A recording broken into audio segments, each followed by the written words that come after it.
meus irmãos, estudantes e telespectadores educativos. Encontramos novamente comigo Maria Baquita e meu colega Aldo Costa no programa Ensino à Distância. Este programa para os estudantes do 10º ano do secundário. Por isso, peço a todos os estudantes para assistirem na televisão sobre todas as matérias do ensino secundário. E também para todos os estudantes podem abrir esta aula no YouTube. Para ter acesso a todas as matérias no YouTube, basta você escrever Telescola, como aqui embaixo. Telescola. Você vai encontrar todas as matérias e fácil de aprender. Então, estudantes, não se esqueçam. Pega o seu telefone, escreve no YouTube Telescola. E hoje vamos aprender sobre a matéria de Biologia com o título Dinâmica Ecológica. Para entendermos melhor sobre esta matéria, convidamos agora a especialista da Biologia, professora Elvia Pires. Boa linha para vocês!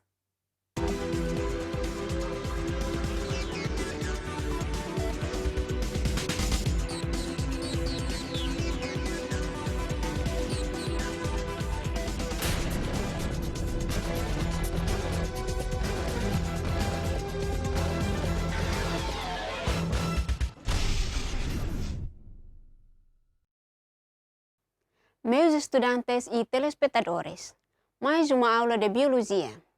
Na aula anterior, já aprofundamos a diversidade ecológica em Timor-Leste e no mundo. Agora, vamos conhecer melhor os fatores que afetam essa diversidade e como se dão as interrelações entre o biótopo e as comunidades. No ecossistema, cada ser vivo interage com o ambiente e com outros organismos. As principais relações que os seres vivos estabelecem entre si e com o meio ambiente estão relacionadas com a sobrevivência do seu próprio organismo e com a sobrevivência da sua espécie. A sobrevivência da espécie implica que uma população só sobrevive se os organismos dessa população se reproduzirem. Reproduzirem significa produz novos indivíduos, os seus gerações não são extinguir. Para este tipo de relação, são sobretudo importantes as relações intraespecíficas, ou seja, interações ocorrem entre os indivíduos de uma mesma espécie.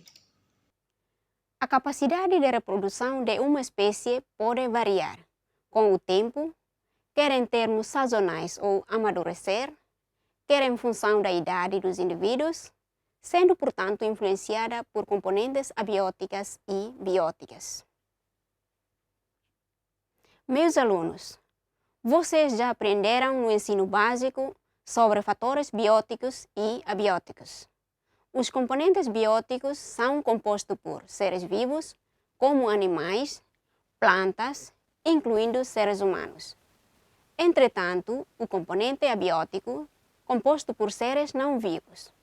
Vamos ver os exemplos a seguir.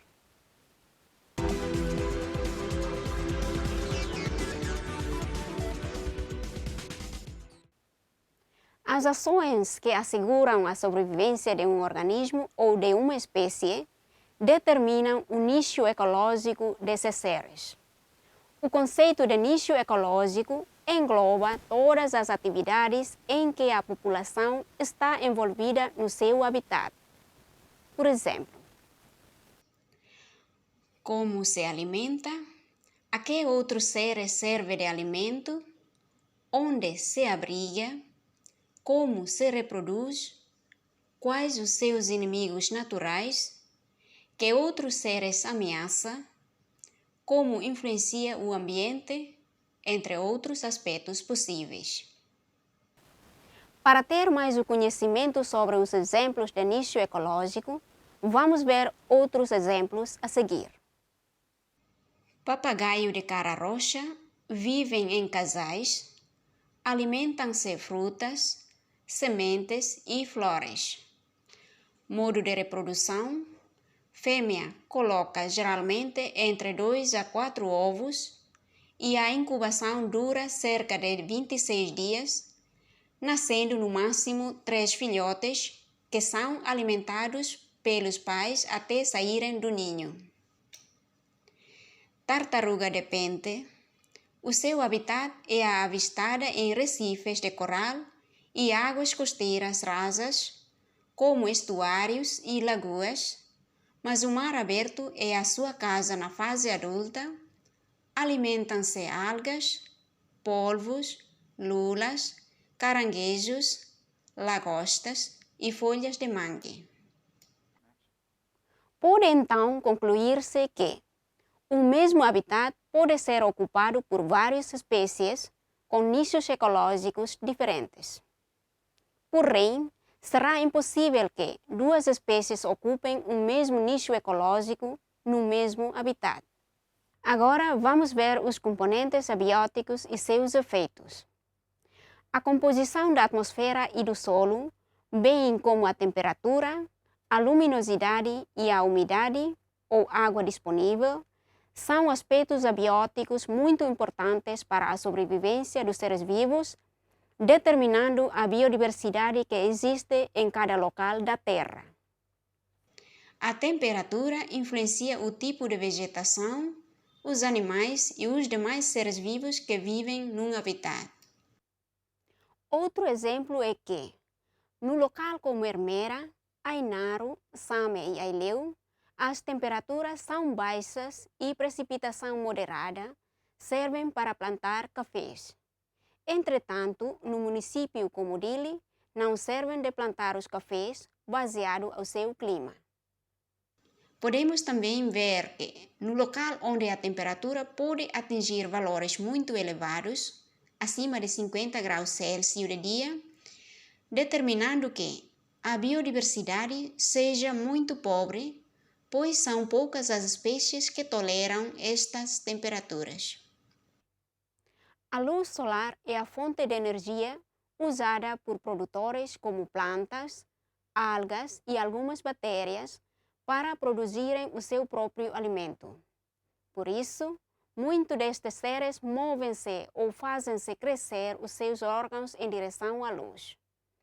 Quando tal acontece nas plantas, dizemos que estas possuem fototropismo, ou seja, a direção do crescimento dos órgãos é influenciada pela luz. Nos animais, o fotoperíodo pode influenciar os seus ciclos de acasalamento ou de migração. A própria intensidade da luz também influencia a distribuição e o crescimento dos seres, determinando a biodiversidade de um local. Algumas plantas exigem grande intensidade luminosa para viver, designando-se heliófilas. Outras crescem melhor na sombra e chamam-se umbriófilas. Por exemplo, em zonas profundas e escuras dos oceanos, a biodiversidade é baixa e vivem poucas espécies de animais, como peixes e crustáceos, habituadas a pouca luz. Há animais são ativos apenas de dia, são diurnos. Outros, como corujas e morcegos, apenas estão ativos de noite, são noturnos, tendo os olhos preparados para ver nessas diferentes condições de luminosidade. A água é um constituinte e essencial para os seres vivos, pois é constituinte maioritário das suas células. Baseado nas necessidades de quantidade de água, os seres vivos dividem-se em três partes: os seres hidrófilos, os seres mesófilos e os seres xerófilos. O exemplo de seres hidrófilos são aqueles que necessitam de elevadas quantidades de água. O exemplo de seres mesófilos necessitam de quantidades moderadas de água. O exemplo de seres xerófilos conseguem viver com pouca água em ambientes secos como desertos. Colegas estudantes, agora já sabemos os componentes abióticos e seus efeitos à sobrevivência. Vamos continuar com componentes abióticas e seus efeitos. As relações que estabelecem entre os seres vivos de uma comunidade podem ser diversas. são interações favoráveis se causam benefício ao organismo, desfavoráveis se causam prejuízo, ou são indiferentes se não afetam os organismos. Em qualquer dos casos, podem estabelecer-se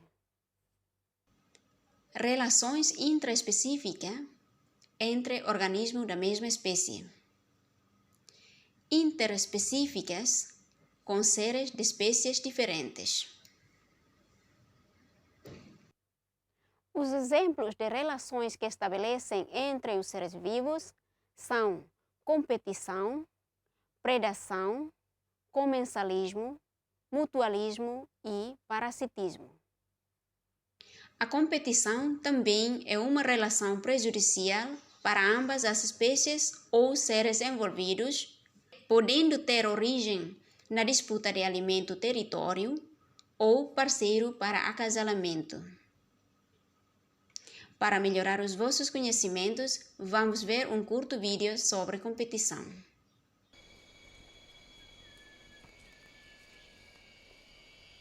Nos troncos e raízes das enormes árvores da floresta chuvosa, muitas caçadoras de 8 patas estão emboscadas. Elas são muito pacientes.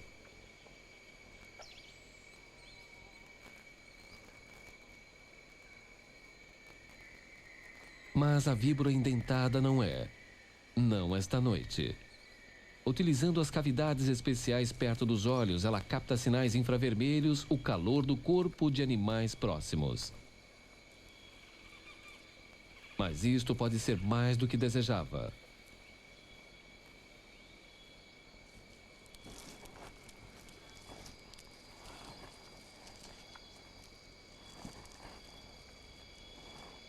Inicia-se um combate de vida e morte. A cobra fer-de-lance é uma das mais mortíferas do mundo, mas sucumbe às mordidas da tarântula.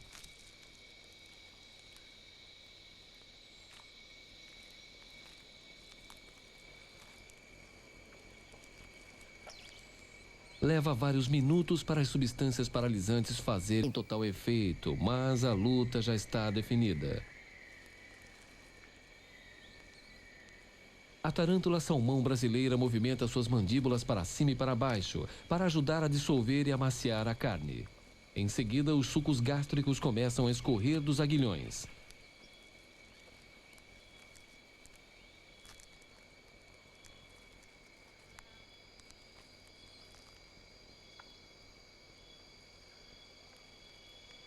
Os metabolismos das tarântulas são incrivelmente lentos. Esta não terá de comer novamente durante muitos meses.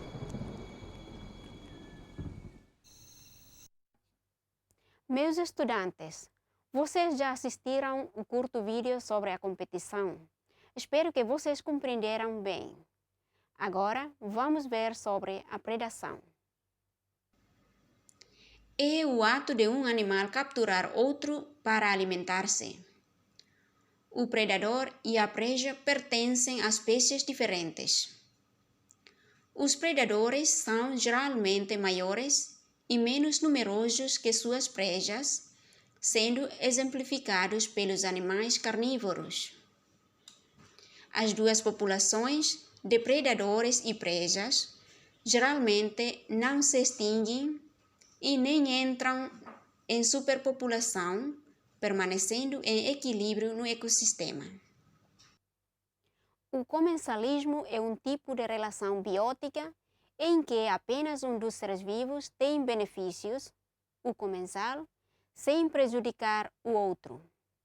Ou seja, é uma associação que ocorre em função somente do alimento, onde uma espécie não prejudica a outra.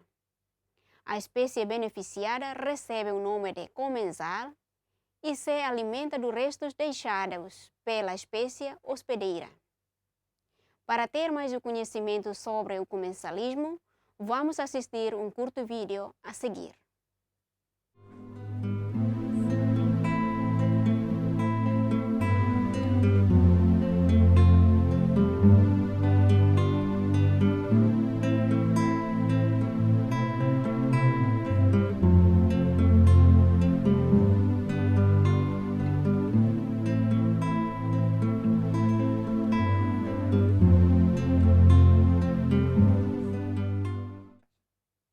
mutualismo envolve espécies distintas que realizam ações que lhes trazem benefícios mútuos. Ou é uma associação onde duas espécies envolvidas são beneficiadas, porém cada espécie só consegue viver na presença da outra. A associação permanente e obrigatória entre dois seres vivos de espécies diferentes. Para ter mais conhecimento sobre mutualismo, vamos ver um curto vídeo a seguir.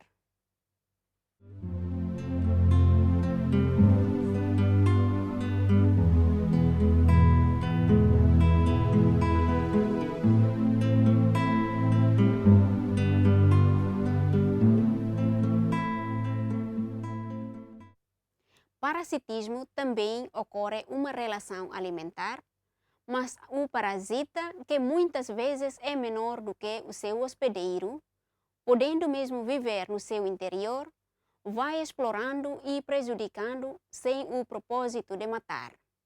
Para melhorar os vossos conhecimentos sobre parasitismo, vamos ver um curto vídeo a seguir. A cadeia alimentar é a sequência de transferência de matéria e energia de um ser vivo para o outro através do alimento. As plantas verdes são a fonte primária de alimento e por isso são chamadas de organismos produtores.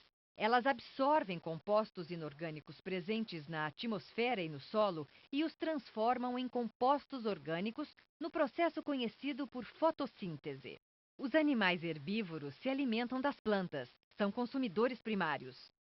Os animais carnívoros se alimentam dos herbívoros, são consumidores secundários. Os organismos decompositores, como os fungos e bactérias, se alimentam dos animais e plantas mortos, decompondo essa matéria orgânica e transformando-a novamente nos compostos inorgânicos que alimentam as plantas. Colegas estudantes e telespectadores, é interessante, não é? A professora explicou que as relações que estabelecem entre os seres vivos de uma comunidade podem ser diversas.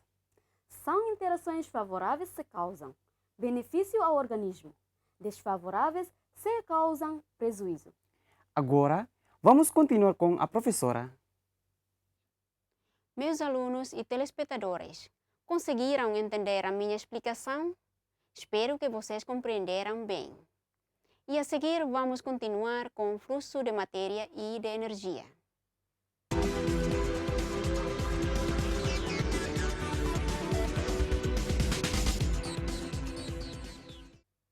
Todos os seres vivos precisam de ter acesso a uma quantidade mínima de alimento que lhes permita desempenhar as suas funções vitais. Cada organismo tem de interagir com o ambiente para conseguir obter a matéria e a energia que necessita para respirar, mover-se, reproduzir-se, ou seja, para realizar todas as atividades indispensáveis à sua sobrevivência. Em cada ecossistema estabelecem-se relações alimentares ou relações tróficas entre os seres vivos, formando-se cadeias alimentares que asseguram a transferência de matéria e de energia. Em cada ecossistema estabelecem-se relações alimentares ou relações tróficas entre os seres vivos, formando-se cadeias alimentares que asseguram a transferência de matéria e de energia. Geralmente, cada população alimenta-se de diferentes seres vivos, pode pertencer a várias cadeias alimentares. As cadeias alimentares são assim interdependentes, formando uma estrutura complexa, designada por teia alimentar ou rede alimentar. Nas teias alimentares é possível identificar diferentes níveis tróficos em função do papel que cada ser vivo ocupa na sua cadeia alimentar, produtor, consumidor ou decompositor. Os produtores são os organismos que produzem a sua própria matéria orgânica a partir da matéria inorgânica, designados-se por isso seres autotróficos. Ocupam primeiro nível na cadeia trófica. Os seres que utilizam a matéria orgânica fabricada por outros seres são chamados de heterotróficos, consumidores ou decompositores. Consumidores primários ocupam no segundo nível na cadeia trófica, são herbívoros. No terceiro nível ocupa consumidores secundários, são carnívoros. Meus estudantes e telespectadores, foi a nossa aula de biologia. Espero que esta aula esclareça as vossas dúvidas e tenha utilidade nas vossas vidas. Na próxima semana, vou estar convosco na aula de biologia com outro tópico. Até já! Meus colegas estudantes e telespectadores, foi a nossa aula de biologia que acabamos de aprender. Espero que com esta aula terá ajudar-vos a compreender melhor sobre todos os significados da ciência de biologia na nossa vida cotidiana. E também fazer a conhecer o mundo da ciência de biologia. E agora chegamos ao final da nossa aula de hoje. Eu, Maria Baquita, e meu colega Aldo Costa e a equipa que trabalha agradecemos a vossa atenção. voltaremos a aprender na próxima semana com outro tópico. Até lá!